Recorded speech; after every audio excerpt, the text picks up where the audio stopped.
ini topik besar dari khotbah yang saya akan sampaikan adalah orang berdosa yang diampuni. Boleh tampilkan menu of the day. Jadi ada 5 kali ibadah dengan judul yang berbeda-beda. Yang topik besarnya adalah orang berdosa yang diampuni. Yang pertama di ibadah ini saya sampaikan wanita Samaria di sumur. Kemudian yang kedua seorang kepala pemungut cukai. Yang ketiga perempuan yang kedapatan berzina. Yang keempat anak yang hilang. Yang kelima perempuan berdosa yang mengurapi Yesus. Saudara, saya orang berdosa. Saya ada berdiri di tempat ini meresponi panggilan saya sebagai hamba Tuhan. Semua karena kasih karunia. Dan setiap kali saya ulang tahun, saya berdoa dan saya komit di ulang tahun saya untuk ingat-ingat hari pertobatan saya. Dan itu saya lakukan setiap hari di hari saya ulang tahun. Saya akan masuk ke ruang doa dan saya akan ingat bagaimana Tuhan temukan saya, kemudian menerima saya apa adanya dan mengampuni semua dosa saya. Dan saya lakukan itu dari hari pertobatan saya sampai sekarang ini sudah 14 tahun. Berturut-turut 14 tahun saya lakukan, nggak bosan dan nggak pernah sudah tahun ke-14 merasa ini lagi yang dilakukan, ini lagi yang dilakukan. Dan begitu juga setiap kali perjamuan kudus. Sebulan sekali ada perjamuan kudus kan di gereja kan. Mengangkat roti dan anggur untuk mengingat pengorbanan Yesus. Roti yang melambangkan tubuh, anggur yang melambangkan darah. Setiap kali memperingati itu, saya nggak hanya mengikuti liturgi di depan, pendeta mengangkat angkat roti, pecahkan tek semua satu ruangan gitu ya. Kemudian makan ucapan syukur dalam nama Yesus. Kemudian minum anggur ini, kemudian ikuti itu oke, kemudian kita worship gitu ya. Tapi saya menganggap momen itu sakral Bapak Ibu. Sakral sekali. Karena disitulah hubungan pribadi saya dengan Tuhan dimulai. Disitulah saya mengenal Yesus. Dan juga waktu saya diberkati dalam pemberkatan nikah kudus. Saya menangis sejadi-jadinya waktu perjamuan kudus. Jadi saudara, buat saya kisah pertobatan saya di mana Tuhan Yesus mengampuni saya 14 tahun sampai hari ini. Waktu saya ingat-ingat bagaimana Tuhan Yesus jadi juru selamat dalam hidup saya masih norak sampai hari ini ya. Waktu saya ingat-ingat saya nggak ngerasa ya sudah saya Kristen gitu ya. Ya sudah saya ini orang ke gereja. Kamu agama apa? Oh Kristen. Kamu ke gereja nggak? Ke gereja. Buat saya nggak cuman sekedar ke gereja. Nggak sekedar cuman buat saya agama Kristen. Tapi setiap kali saya mengingatnya, saya mengingat mimpi apa saya ini. Dengan semua dosa-dosa saya, dengan semua kelakuan yang tidak menyenangkan hati Tuhan, yang mengabaikan suara Tuhan. Yang pastinya saya bukan orang yang sekali diajak ke gereja mau, ya. Saya orang yang susah sekali diajak ke gereja dulu. Bukan cuma susah, menghindar, kemudian punya pendapat dan punya omongan-omongan yang menghakimi orang-orang ke gereja. Betapa berdosanya saya Bapak Ibu. Tapi waktu Tuhan menerima saya bilang mimpi apa ya saya ya. Waktu awal bertobat saya pasti ada pertanyaan. Caranya gimana ya untuk tebus dosa-dosa saya. Ya, caranya gimana untuk bayar semua kelakuan-kelakuan saya yang jelek-jelek itu. Gimana ya caranya berdoa? Gimana ya caranya ngikut Kristus? Gimana ya caranya jadi orang Kristen gitu loh. Bapak Ibu pernah nggak punya pertanyaan seperti saya ini? Caranya berdoa gimana gitu ya? Caranya ikut Kristus itu gimana? Apakah ada cara-cara tertentu harus begini gitu ya?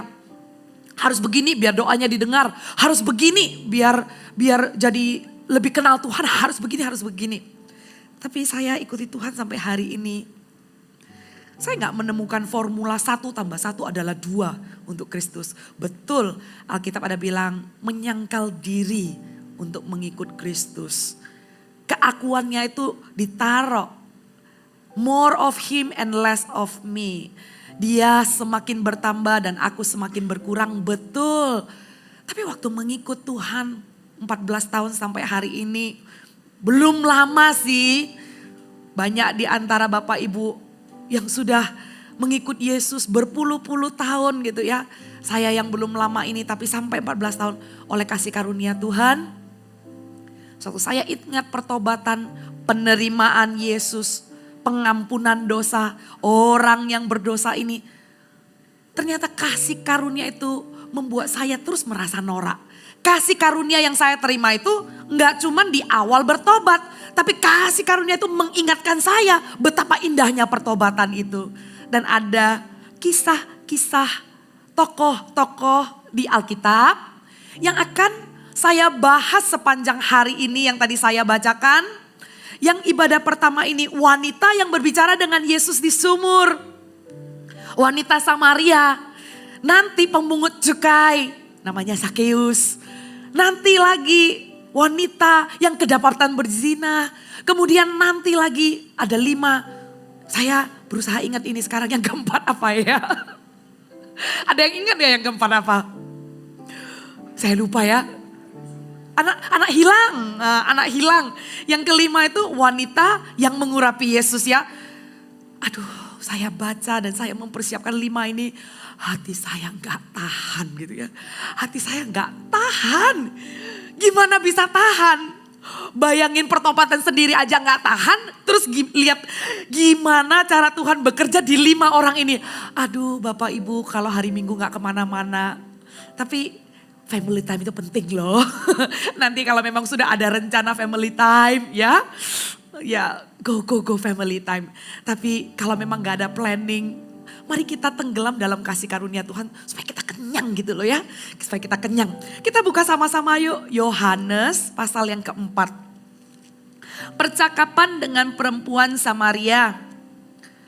Yohanes pasal yang keempat, ketika Tuhan Yesus mengetahui bahwa orang-orang Farisi telah mendengar bahwa ia memperoleh dan membaptis murid lebih banyak daripada Yohanes. Meskipun Yesus sendiri tidak membaptis, melainkan murid-muridnya, ia pun meninggalkan Yudea dan kembali lagi ke Galilea. Yudea mau ke Galilea. Ia harus melintasi daerah Samaria, maka sampailah ia ke sebuah kota di Samaria yang bernama Sikar dekat tanah yang diberikan Yakub dahulu kepada anaknya Yusuf. Di situ terdapat sumur Yakub. Yesus sangat letih oleh perjalanan, karena itu ia duduk di pinggir sumur. Hari kira-kira pukul 12 kita berhenti di sana. Yesus habis pelayanan dari Yudea mau ke Galilea. Dan memang harus melewati Samaria. Tapi Bapak Ibu tahu kalau orang Israel, orang Yahudi memilih untuk gak mau lewat Samaria. Mau nantinya lebih jauh, harus muter dari Yudea ke Galilea secara peta gitu ya. Kalau Samaria oke, ya udah sampai gitu ya. Tapi mereka mending pilih jalan yang lebih jauh. Mau lebih lama gak apa-apa, pokoknya saya gak mau lewat Samaria. Pokoknya saya gak mau deh lewat Samaria. Kenapa Bapak Ibu? Karena orang Yahudi memandang rendah orang Samaria. Karena orang Yahudi tidak suka dengan orang Samaria. Mereka menganggap orang Samaria reputasinya jelek, kelakuannya buruk. Status dan kelasnya tidak sebanding dengan orang Yahudi. Jadi mereka tidak suka bergaul dengan orang Samaria. Mereka mending saya detour, saya muter. Daripada saya lewat kota yang isinya orang-orang yang mereka anggap rendah gitu ya. Pernah gak Bapak Ibu berpikir? Yesus lewat Samaria karena Yesus mau cepat, atau Yesus sengaja bikin trip ke Samaria karena tahu ada satu orang berdosa yang perlu Yesus temui. Yang mana Bapak Ibu? Karena Yesus pengen cepat, atau Yesus sengaja bikin satu trip untuk mampir, bukan untuk kuliner ya. Tapi Yesus mampir karena tahu ada satu orang berdosa yang harus Yesus temui. Pasti jawabannya yang kedua. Karena di kitab Lukas kita lihat ada banyak perumpamaan yang mengatakan satu itu berharga. Yesus bukan berbicara kepada kerumunan 5.000 orang, ratusan orang. Oh bukan. Tapi satu pun seluruh surga akan bersuka cita sewaktu satu domba yang hilang itu ditemukan. Sewaktu ada satu jiwa yang berharga itu bertobat, surga bersuka cita. Haleluya. Dan juga kalau satu dirham yang ditemukan, maka di rumah itu ada 10 dirham, satu yang hilang. Ada 9 lagi, satu dirham itu dicari sampai ketemu. Di Lukas ada perumpamaan, satu itu berharga. Dan satu orang perempuan Samaria, di mana Yesus sengaja bikin trip, itu berharga. Tuhan Yesus sengaja untuk mampir di kota Samaria. Dan sampailah kira-kira pukul 12 petang. Satu jiwa itu berharga. Pertobatan kita bukan dianggap satu dari antara begitu banyak orang yang maju KKR. Maju altar call maksud saya gitu ya. Maju altar call, oh saya ini cuman satu dari begitu banyak orang lah gitu loh. Saya itu bertobatnya rame-rame gitu ya. Saya bertobatnya itu didoakan itu enggak khusus satu ruangan cuman saya. Saudara, seandainya di ruangan ini tidak ada jemaat lain. Dan Anda seorang diri pun, saya bilang sama Tuhan, Tuhan khotbah mau 50, mau 500, mau 5.000. Tuhan sudah memberikan teladan. Kalau satu orang di tempat ini pun saya percaya. Tuhan akan tetap mau saya berkhotbah. Dan Tuhan akan melawan orang itu. Karena pertobatan itu buat Tuhan itu personal. Anda bukan satu daripada rame-rame yang bertobat. Tapi mata Tuhan tertuju kepada satu orang yang butuh pengampunan. Dan Tuhan mengampuni dengan begitu personalnya, melawat, menjamah, memulihkan. Pertobatan itu personal. Dan Tuhan datang cari perempuan di Samaria itu kira-kira pukul 12 siang. Kemudian saya lanjut, tadi berhenti di ayat yang ke-6. Maka sekarang ayat yang ke-7, maka datanglah seorang perempuan Samaria hendak menimba air. Kata Yesus kepadanya, berilah aku minum. Berilah aku minum. Seseorang sewaktu menyadari hidupnya hilang, tersesat, butuh solusi gitu ya. Belum sampai menyadari butuh Tuhan ya. Masih di titik butuh solusi. Siapa ya yang bisa tolong aku? Saudara tahu, saya yakin pertobatan masing-masing kita bukan karena gagah kuat kita, bukan karena kebenaran kita, tapi Roh Kuduslah yang menggerakkan. Saudara tahu, pertobatan kita itu adalah kerinduan hati Tuhan melihat kita datang. Dan sewaktu kita datang, Roh Kudus bekerja menginsyafkan bahwa kita adalah orang berdosa. Sewaktu saya merasa terhilang, nggak ada yang ajak ke gereja. Nggak ada yang telepon saya bilang, ayo yuk hari ini jam 2 ada gereja.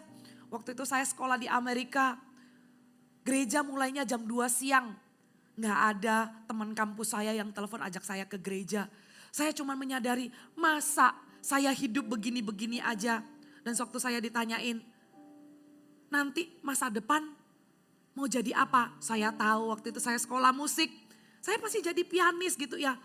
Tapi saya pikir-pikir saya happy gak ya jadi pianis? Kok biasa aja ya?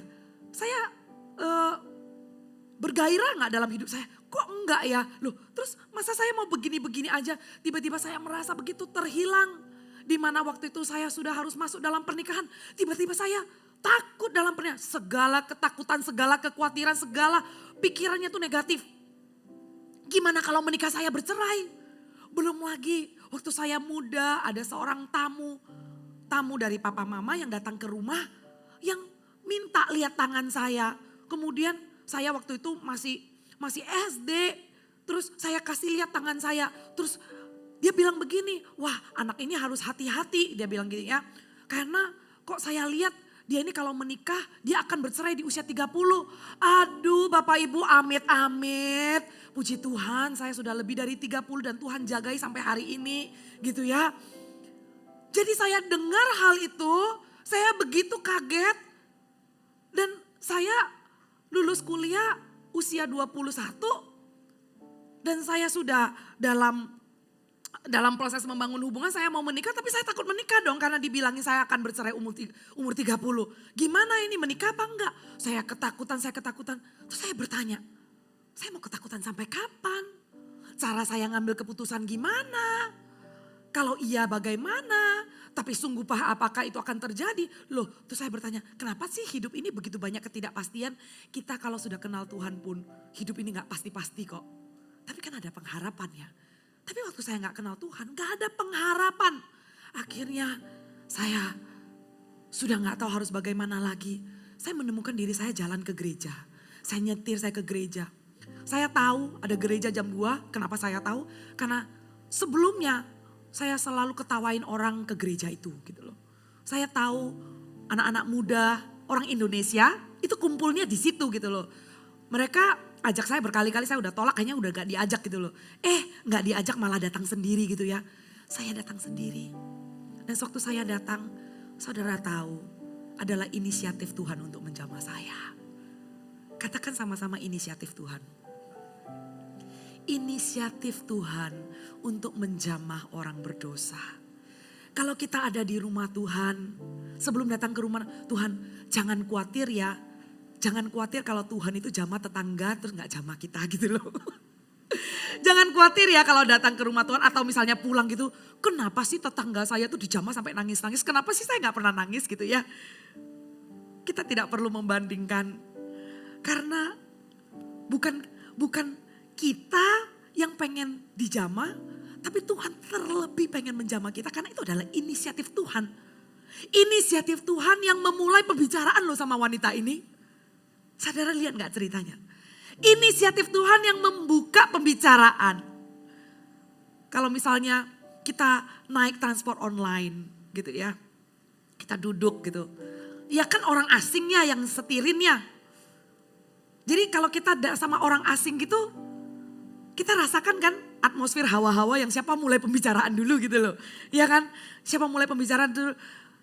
When you try to be friendly, berusaha untuk ramah, kita buka pembicaranya. Pak, dari jam berapa nyetir gitu. Ya. Atau kalau misalnya gak memulai pembicaraan pun, karena mungkin harus sibuk mengerjakan banyak hal. Selesai pun kayaknya ada, kalau kita pengen gitu ya, pengen friendly sama orang, kita pengen ramah sama orang. Sampai selesai pun, Pak setirannya enak gitu, baru kita turun gitu loh. Paling gak kita say something gitu. Itu lahir dari hati yang bukan pengen basa-basi, tapi pengen ngomong aja sama orang itu gitu loh. Tuhan pencipta alam semesta yang memiliki semuanya, punya kepentingan apa sama manusia yang adalah ciptaannya yang hanyalah debu. Tapi Tuhan menganggap itu berharga dan memulai pembicaraan sama wanita ini. Berilah aku minum. Wanita ini kaget. Inisiatif Tuhan yang memulai pembicaraan dengan wanita yang berdosa ini. Tuhan Yesus bilang, berilah aku minum. Sebab murid-muridnya telah pergi ke kota membeli makanan. Jadi jelas ya, Tuhan Yesus bukan kuliner ya. Bukan mampir untuk cari, oh ini ada rekomendasi apa ini. Bukan ya, murid-muridnya pergi beli makanan. Dan secara pribadi Tuhan Yesus ada di sumur itu. Tuhan Yesus maha tahu. Maha tahu. Kenapa ada di sumur, bukan ada di rumah ibadah. Bukan ada di sinagog. Kenapa? Kenapa ada di sumur? Jam 12 lagi. Karena Tuhan tahu. Karena Tuhan tahu. Ada seseorang yang hancur hati. Rutin. Jam itu datang. Karena Tuhan tahu. Orang-orang yang lain semua datangnya pagi kalau nimba air di sumur. Sambil nimba air. Ya, mereka tuh pasti saling ngobrol-ngobrol. Gimana anak kamu? Gimana gini-gini? Saling kenal. Kalau ada satu yang punya masalah, mereka tahu, oh itu punya masalah kali ya. Gitu ya. Tapi ada satu orang yang datangnya jam 12 siang. Dia gak mau rame-rame Dengan kerumunan orang yang pada normalnya datang di pagi hari. Kenapa? Satu perempuan ini datangnya jam 12 siang. Karena dia menghindari orang perkampungan. Kenapa? Kenapa? Pastinya dia punya reputasi yang membuat dia nggak nyaman kumpul rame-rame. Yang pastinya dia punya reputasi yang digosipin orang-orang. Saking dia lelahnya digosipin. Dia bilang, mending saya datangnya pas orang-orang udah gak datang jam 12. Panas-panas gak ada yang mau nimba air. Dia datangnya jam 12 itu. Dan Tuhan tahu ada satu orang yang begitu kesepian itu. Ada satu orang yang udah gak berani ketemu orang. Ada satu orang yang hancur hati. Ada satu orang yang begitu putus asa. Saudara, suatu Anda di kamar, Anda menangis. Suatu ada rahasia yang Anda simpan di hati sampai begitu sesaknya. Yang Anda gak bisa ceritakan kepada siapapun. Dan Anda berpikir dengan pasangan hidup sehidup semati sampai maut memisahkan. Dengan kata lain yaitu suami dan istri pun kadang berpikir, saya cerita gak ya, bukan mau merasakan. Tapi saya cerita gak ya, nanti kalau saya cerita istri saya jadi khawatir. Nanti kalau saya cerita suami saya jadi gak fokus kerja, jadi kebawa pikiran, urusannya sudah banyak. Jauh dalam kedalaman hati dan jiwa kita. Ada hal-hal yang kita timbang-timbang. Yang kita rasa itu beban yang begitu berat. Mau saya kemanakan beban yang berat ini? Mau saya bawa kemana, cerita ke siapa? Orangnya bisa dipercaya enggak? Nanti kalau saya percaya orangnya kaget enggak? Selama ini wanita ini udah punya reputasi yang buruk. Tapi ini juga bisa terjadi kepada kita yang saya berbicara saya gitu ya. Saya yang adalah hamba Tuhan, Anda mendengar saya menyampaikan kebenaran itu juga bukan karena gagah kuat saya. Karena saya sendiri waktu berkhotbah, saya sendiri sudah sedang mencerna. Saya sendiri juga sedang belajar kebenaran. Saudara, seandainya gitu ya, saya ada masalah dengan iman saya. Saya tiba-tiba jadi kurang percaya gitu ya. Saya bergumul, saya mau cerita sama siapa ya? Kalau saya cerita sama orang kaget, wah pendeta kok bisa kurang percaya? Ya ada lah musimnya saya mulai goyah gitu ya. Tapi ada beban yang begitu berat. Dimana sewaktu seseorang alami itu gak tahu harus cerita ke siapa. Saudara, bukankah dari kisah Alkitab ini membukakan mata kita? Tuhan Yesus inisiatif. Tangan yang tidak terlihat itu. Tangan yang tidak terlihat itu. Ternyata kalau kita tutup mata kita dan kita saat teduh sebentar. Dan kita tidak melihat masalah yang begitu besar. Dan kita tidak fokus kepada beban yang begitu berat. Dan kita tidak fokus kepada hati yang begitu sesak. Tapi kita hanya berdiam saja. Kemudian kita bilang, hai jiwaku tenanglah. Teduhlah aku. Tinggal tenanglah aku untuk mendapatkan kekuatan.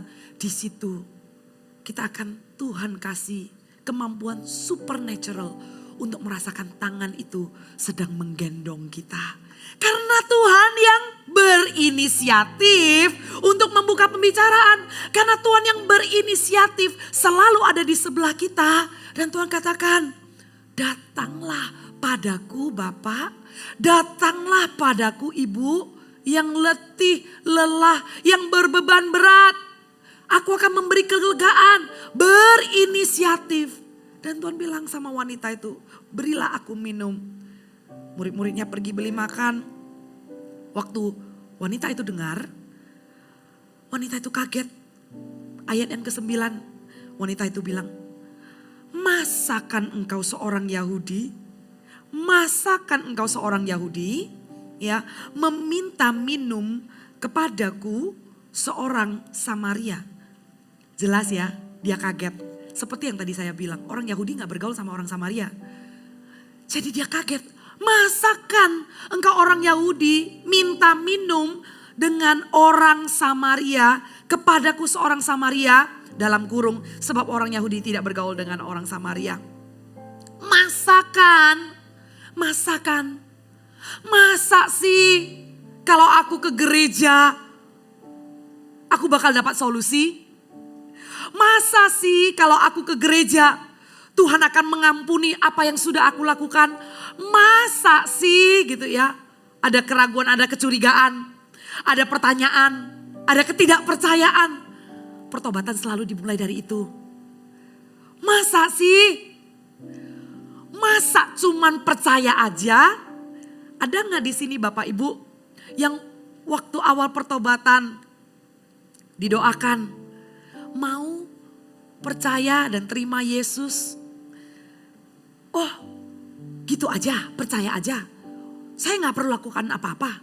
Ya, karena iman yang menyelamatkan setiap daripada kita. Iman kepada Tuhan Yesus, iman percaya pada Yesus mati di atas kayu salib, kemudian bangkit pada hari ketiga. Mengampuni dosa setiap orang yang percaya, mengampuni, lunas, selesai. Udah percaya aja. Masa sih cuma percaya aja? Papa saya sendiri pernah tanya. Papa saya panggil saya Li gitu ya. Li, ajarin papa berdoa dong. Pak, kalau doa tuh ngobrol aja sama Tuhan. Tapi masa cuman gitu caranya? Kalimatnya harus dimulai dengan apa, diakhiri dengan apa? Tapi Tuhan Yesus pun mengajarin ya doa Bapa kami gitu.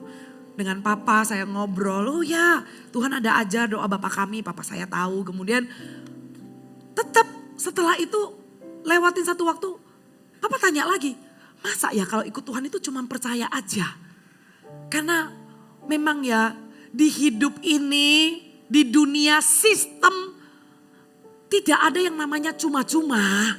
Sistem itu membuat kita itu merasa, oh kalau mau minum ya harus masukin koin supaya keluar minuman di vending mesin itu loh. Ya, kalau mau dapatkan sesuatu ya harus bayar gitu. Dunia dengan semua sistemnya, dunia dengan semua yang sudah terkamiri. Ada sistem harus bayar. Tapi untuk keselamatan Yesus yang sudah bayar harganya. Sudah selesai lunas di atas kayu salib. Kita cuma perlu percaya. Wanita ini bilang, masa engkau orang Yahudi meminta minum kepada aku seorang Samaria. Kemudian Yesus jawab, jikalau engkau tahu tentang kasih karunia. Oke, kasih karunia Allah dan siapakah dia yang berkata kepadamu, berilah aku minum. Niscaya engkau telah meminta kepadanya dan ia telah memberikan kepadamu air hidup. Kata perempuan itu kepadanya, Tuhan, engkau tidak punya timba dan sumur ini amat dalam. Dari manakah engkau memperoleh air hidup itu? Selain daripada Tuhan itu inisiatif buka pembicaraan ya. Ya, kita bisa tahu orang yang kalau buka pembicaraan hanya karena basa-basi atau orang itu beneran pengen ngobrol. Gitu ya. Tuhan beneran pengen ngobrol. Waktu minta minum, Tuhan itu ya minta minum ini alasan untuk bisa menjelaskan tentang air kehidupan. Ya, alasan. Wah, Tuhan kita itu romantis ya. Mau ngomong sama kita aja, inisiatif. Terus cari caranya, gimana bisa ngobrol lebih lagi. Inisiatif Tuhan itu begitu indah. Dan kemudian terjadilah obrolan yang berlanjut. Yang Tuhan Yesus sendiri menjelaskan. Wanita ini gak ngerti. Bapak Ibu, tadi waktu baca ayat itu nyantol gak? Karena bahasanya ini juga bukan bahasa yang ngobrol sehari-hari ya. Saya bacakan sekali lagi ya. Jawab Yesus kepadanya, niscaya itu loh. Kita kan enggak ya sehari-hari ngobrol gitu. Niscaya kamu cobain makanan ini, kamu pasti kaget. Niscaya, niscaya itu apa sih? Kita nggak pakai ya. Coba kita lihat lagi artinya apa sih ya. Jikalau engkau tahu tentang kasih karunia Allah dan siapakah dia yang berkata kepadamu, berilah aku minum. Niscaya engkau telah meminta kepadanya dan ia telah memberikan kepadamu air hidup. Kata perempuan itu kepadanya, Tuhan engkau tidak punya timba dan sumur ini amat dalam. Dari mana engkau memperoleh air hidup itu? Adakah engkau lebih besar daripada Bapa kami Yakub yang memberikan sumur? Sumur ini Bapa Yakub yang kasih buat mereka. Abraham, Musa, Yakub. Itu adalah nenek moyang mereka yang mereka sanjung-sanjung gitu loh. Sampai dikatakan hukum Musa gitu ya. Jadi tradisi Israel orang Yahudi ini mereka tuh percaya banget Musa itu adalah alat pilihan Allah. Perwakilan yang Allah pilih gitu ya. Adalah nabi gitu. Jadi Yesus ini orang yang baru belum dikenal gitu. Apakah engkau lebih besar daripada bapa kami Yakub yang memberikan sumur ini kepada kami dan yang telah minum sendiri dari dalamnya, ia serta anak-anaknya dan ternaknya? Jawab Yesus kepadanya, barang siapa, Yesus menjelaskan, yang meminum air ini ia akan haus lagi. Barang siapa minum air dari sumur ini, dia akan haus lagi. Tetapi barang siapa minum air yang kuberikan kepadanya, ia tidak akan haus lagi untuk selama-lamanya. Sebaliknya, air yang akan kuberikan kepadanya akan menjadi mata air di dalam dirinya yang terus-menerus memancar sampai kepada hidup yang kekal. Tuhan Yesus jelaskan tentang air ini. Pertama minta minum, kemudian wanita ini tanya dan Tuhan jelaskan tentang kasih karunia. Seperti yang tadi saya bilang, masa sih dengan ke gereja saya akan menemukan jawaban gitu ya. Masa sih dengan ikut Tuhan masalah saya akan selesai. Saudara, kasih karunia itu cukup di dalam kelemahan kita. Justru kasih karunia Tuhan akan semakin besar. Yang percaya katakan amin. Kasih karunia itu artinya apa? Kasih karunia itu artinya tidak disangka-sangka. Boleh gak saya jelaskan dengan kata yang lebih gampang gitu ya. Kasih karunia itu tidak disangka-sangka. Loh, saya gak bisa kok jadi bisa. Loh, saya pikir gak akan selesai begitu cepat. Tapi kok tahu-tahu selesai gitu ya. Saya pikir gak ada jalan keluarnya. Tapi loh, saya pikir gak disangka-sangka. Nah, itulah kasih karunia. Itulah kasih karunia dan Tuhan katakan adalah kasih karunia jika engkau tahu tentang kasih karunia. Jadi wanita ini merasa aku ini gak layak gitu loh. Aku ini gak layak. Hari ini dan pagi hari ini siapa yang mendengarkan firman Tuhan. Engkau dilayakkan oleh penebusannya di atas kayu salib. Yang percaya katakan amin. Kita semua dilayakkan dikasih tanpa kita berbuat apapun. Inilah pesan inti daripada apa yang saya ingin sampaikan. Tanpa kita harus berbuat apapun.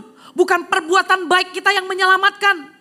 Bukan dengan kita menolong orang lain. Betul, itu adalah buah bertobatan. Kan aneh ya kalau orang Kristen perbuatannya gak sinkron. Ngelihat orang jatuh di tengah jalan tidak ada belas kasihan. Berarti itu belum bertobat. Karena orang yang kalau sudah konsekuensi dan sequence yang sangat normal. Orang beriman akan penuh dengan kasih. Itu sudah pasti gitu loh. Tapi bukan perbuatan baik kita yang menyelamatkan. Bukan dengan banyak berbuat kasih terus kemudian bukan dengan banyak berbuat baik kita diselamatkan.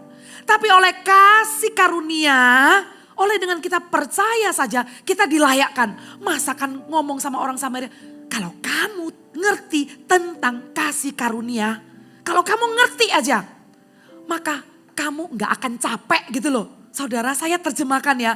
Kalau kamu ngerti aja tentang kasih karunia. Kalau kamu minum dari sumur ini. Kalau kamu minum dari ajaran dunia. Tabur tuai itu ada. Tapi kalau ajaran dunia bilang, oh kamu berbuat baik. Nanti kamu berbuat baiklah supaya nanti sakitmu sembuh gitu ya. Oh kamu lakukan inilah supaya kamu dapat ini. Dengan perbuatan untuk mendapatkan sesuatu. Itu bukan yang Alkitab ajarkan. Tapi dengan percaya kasih karunia. Kalau kamu minum dari sumur ini kamu akan haus lagi. Tapi kalau kamu minum dari air yang kuberikan kepadamu. Kamu tidak akan haus lagi. Kalau kita kenal kasih karunia itu. Kita ikut Tuhan. Kita gak gampang down.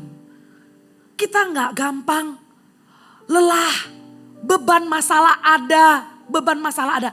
Tapi kasih karunia itu memberikan kekuatan. Saudara, kekuatan itu bukan kita tuh harus sok kuat.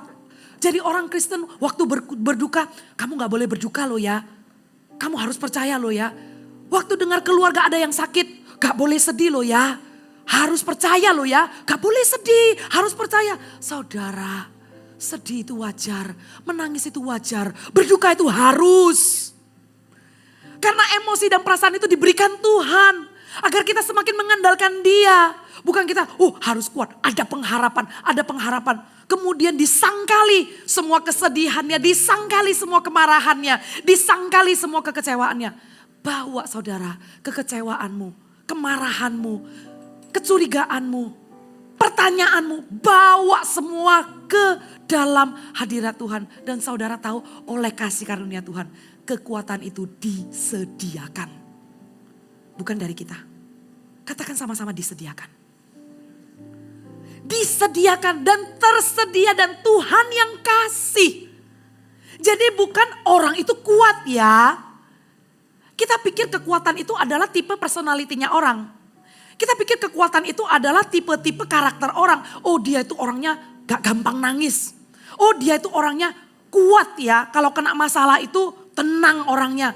Saudara, di dalam kebenaran firman Tuhan, anak-anak Tuhan, di dalam tinggal tenang, kekuatan itu disediakan. Setiap dari kita bisa kuat, yang percaya katakan amin. Bisa kuat, asalkan kita tahu itu disediakan. Tapi kalau rahasia ini kita tidak mengerti, maka kita merasa aduh susah ya. Kemudian bukan cuma susah, kalau kita tidak mengerti rahasia ini, kita gampang terintimidasi. Kita gampang menyalahkan diri sendiri. Aduh, aku barusan aja ke gereja. Waktu aku dengarkan khotbah itu aku dikuatkan gitu ya. Tapi waktu aku pulang ke rumah gitu ya. Waktu aku pulang ke rumah, aduh cari lagi pemimpinku. Aku kok jadi gak kuat ya. Saudara, setelah Anda dengarkan rahasia kebenaran ini, kekuatan itu disediakan kepada setiap orang percaya. Tidak harus di gereja. Tidak, ya jangan tiba-tiba minggu depan semuanya gak ke gereja lagi. Oh ya gak cuma di gereja disiapin kekuatannya gitu. Tapi saudara, setiap dari kita yang Tuhan undang masuk dalam persekutuan dengan Dia. Di kehidupan kita pribadi, ku ingin selalu bersekutu denganmu, menikmati hadiratmu.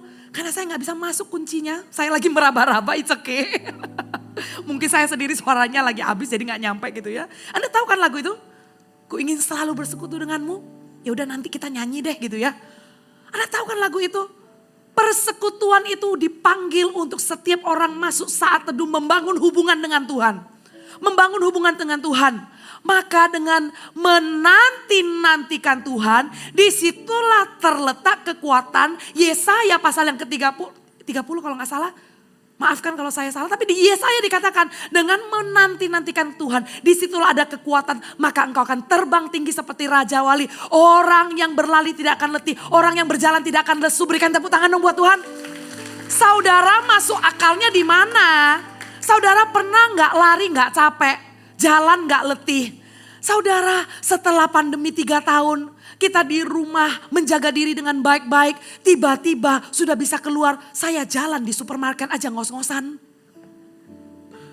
Pernah merasa seperti itu? Saya jalan di supermarket. Jalan di parkiran di Pakuwon Mall. Jadi di parkiran P4 jalan ke gereja dong. Saudara itu cuma jarak food court ke gereja itu cuma sependek itu. Saya bisa... Ini jalan ke Pakuwon City Mall ini. Berlari, saudara pernah gak jogging tipis-tipis dan udah lama gak olahraga terus kemudian tiba-tiba menyadari pentingnya hidup sehat. Ayo gitu ya, lari rencananya 15 menit. Terus kita pikir wah kita ini paling-paling sisa 1 menit lagi. Kita lihat loh ternyata bukan sisa 1 menit, baru lari 1 menit. Itu udah berasa larinya 10 tahun. Itu udah kayak napas itu udah mau putus. Logikanya dari mana? Engkau berlari, engkau gak akan letih. Engkau berjalan, engkau tidak akan lesu. Dari mana? Lari ya pasti capek, jalan ya pasti letih. Disitulah namanya tidak disangka-sangka. Benar? Disitulah namanya kasih karunia. Logika tidak bisa mengukurnya dan matematika gak bisa menghitungnya. Disitulah namanya kasih karunia. Jangan tanya saya kenapa lari gak bisa capek. Larilah terus dan stamina otot rohani itu akan kebangun. Teruslah percaya dan teruslah menanti-nantikan Tuhan. Saudara bisa menanti-nantikan Tuhan sehari-hari, setiap hari. Itu berapa lama? Kalau Anda mau maraton, gak mungkin dong setiap hari Anda larinya 1 menit. Maraton, pingsan. Orang kalau mau maraton itu larinya 23 kilo kalau nggak salah gitu ya. 23 kilo itu orang latihan tuh dari wah minggu ini saya bisa lari 3 kilo, minggu depan saya tambah 4 kilo. Itu pelan-pelan 3 sampai 5 kilo, kemudian 10 kilo. Latihan itu mungkin paling cepat 6 bulan. untuk punya stamina, bisa lari maraton, untuk kita bisa menghadapi kehidupan ini, nggak gampang down, nggak gampang curiga, nggak gampang mempertanyakan Tuhan, maka kita harus minum dari air hidup itu dengan menanti-nantikan Dia. Kalau kita tidak mau lari menjadi letih, menjadi lesu, maka carilah kekuatan dengan menanti-nantikan Tuhan. Kuat berapa lama saudara baca Alkitab? Kuat 2 menit, gak apa-apa. Gak ada 2, gak ada 3. Gak ada 1, gak ada 2. Bener ya? Jadi jangan bandingkan orang yang bisa dengarkan ada orang yang mengatakan, wih dia berdoa ya, dari berdoa tuh sampai terang. Iya, soalnya dia merem meleknya pas amin. Terus kini merasa tuh, orang itu puasa terus gitu ya. Orang itu bayar harga, kok saya ini gak pernah bayar harga ya gitu ya. Saudara, perjalanan kerohanian itu gak pakai rumusan-rumusan kayak begitu. Gak pakai level-level pencak silat kayak begitu. Tapi dipakai dengan hati yang mau bersekutu dengan Tuhan. 1 menit, aku rindukan lebih. 2 menit, aku rindukan menantikan lebih. 3 menit, 3 menit, 4 menit, 5 menit, 6 menit, 10 menit. Tiba-tiba dibikin kesel sama orang. 10 menit mau doa gak konsen. Turun lagi jadi 8 menit gitu ya. Turun lagi, gak apa-apa jangan nyerah. Selalu sewaktu kita udah 10 menit sampai kilometer tertentu kita diuji. Kita diuji. Pernah gak kita udah daftar untuk olahraga di satu tempat. Awal-awal semangat kan? Wah semangat ikut. Sampai satu waktu tiba-tiba ada acara apa. Terus kemudian kita sempat jeda. Libur beberapa hari gak olahraga. Mau mulai susahnya minta ampun. Akhirnya rajinlah bayar iuran tapi sudah gak hadir. Yang ketawa ini kayaknya familiar ini ya. Saudara, balik lagi. Kalau dari 10 sampai 8, berarti kita lagi diuji. Dan kalau kita bisa dibalik lagi, kita bisa naik lagi. Saudara, pesawat yang namanya pesawat naik. Secara teknisnya ya, itu gak pernah naik kayak begini loh. Tapi gini. Itulah cara pesawat naik. Gini. Mau terbang lebih tinggi, maka ada ujian-ujian kehidupan yang seolah-olah membuat kita merasa drop sedikit. Tapi tahukah, saat Anda drop, maka Anda akan melesat lebih tinggi lagi kalau Anda tahu Tuhan beserta dengan Anda. Kalau Anda tetap mengandalkan kekuatan itu, maka Anda akan terbang tinggi seperti Raja Wali. Yang percaya katakan amin. Haleluya, berikan tepuk tangan untuk Tuhan. Saya sebenarnya mau lanjut sampai, memang sih, percakapan yang diinisiatif oleh Tuhan ini bukan basa-basi. Karena ayatnya sampai ayat 42, saudara. Tapi saya gak bisa melanjutkan karena waktu sudah selesai. Tapi saya berdoa agar sedikit yang saya bisa sampaikan ini menghadirkan kasih karunia Tuhan yang berlimpah-limpah. Air kehidupan yang mengalir dalam kehidupan Anda, mengairi jiwa Anda. Sehingga Anda tahu begitu leganya kita ini diampuni bukan cuma untuk jadi orang Kristen. Tapi kita ini diampuni untuk kita itu bisa bersekutu. Untuk kita itu bisa menjadi orang yang lebih kuat. Orang yang menghadapi masalah dan keluar menjadi pemenang. Berikan tepuk tangan untuk Tuhan. Mari sama-sama kita bangkit berdiri.